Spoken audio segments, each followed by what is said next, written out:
لە ماوەی 2 ساڵی داهاتوودا بتوانین زیاتر لە 1 ملیۆن موچەخۆری هەرێمی کوردستان بەشدار بن لەم پرۆژەیە. پرۆسەی تۆمارکردنی فەرمانبەر و موچەخۆران لە پرۆژەی هەژماری من بەردەوامە و ژمارەی بانکی بەشداربووش لە پرۆژەکە گەیشتووەتە 8 بانک.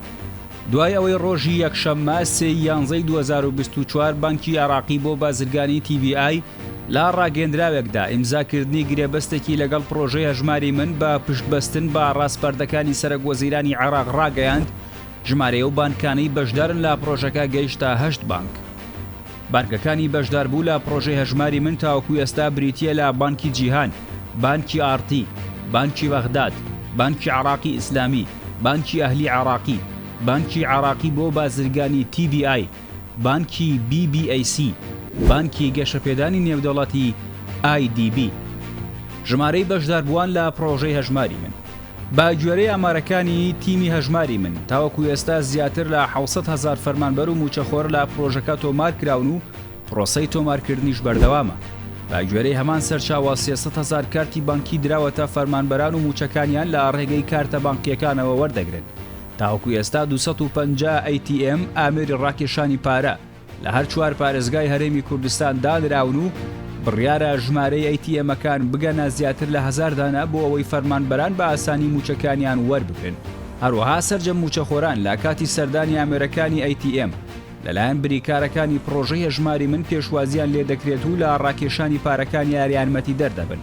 ئاوکات فەرمانبەران دەتوانن پەیوەندی بە سەنتەری خزمەتگوزاری پرۆژەی هەژماری من بکەن لە ڕێگەی ژمارە 1991 بە ئامانجی بەدەستهێنانی زانیاری زیاتر لەسەر ئامێرەکانی ATM.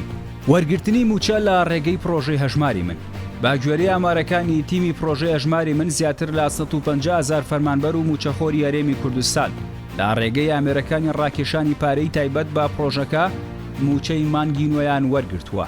تیمی پرۆژەی هەژماری من جەخت لەوە دەکاتەوە مانگ بە مانگ ژمارەی ئەو موچەخۆران و فەرمانبەرانەی کە لە ڕێگەی پرۆژەکەەوە موچەکانیان وەردەگرن زیاتر دەبێت. مەسرور بارزانی سەرۆکی حکوومەتی هەرێمی کوردستان چەندان جار جەختی لەوە کردوێتەوە کە لە پلانیاندایە کار بۆ ئەوە بکەن تاوەکو ساڵی داهاتوو هەموو فەرمانبەر و موچەخۆڕیان ببنە خاوەن هەژماری بانکی خۆیان لە چوارچێوەی ئەو پرۆژە بانکیە. ڕاگەیاندنی پرۆژەی هەژماری من پرۆژەی هەژماری من یەکێکە لە پرۆژە استراتیژەکانی کابینەی نوێمی حکوومەتی هەرێمی کوردستان کە وەرچەرخانێکە لە شێوازی موچەدان و بەهێزکردنی دارایی کەرتی گشتی و پەسەندکردنی بانکی ناوەندی عێراق.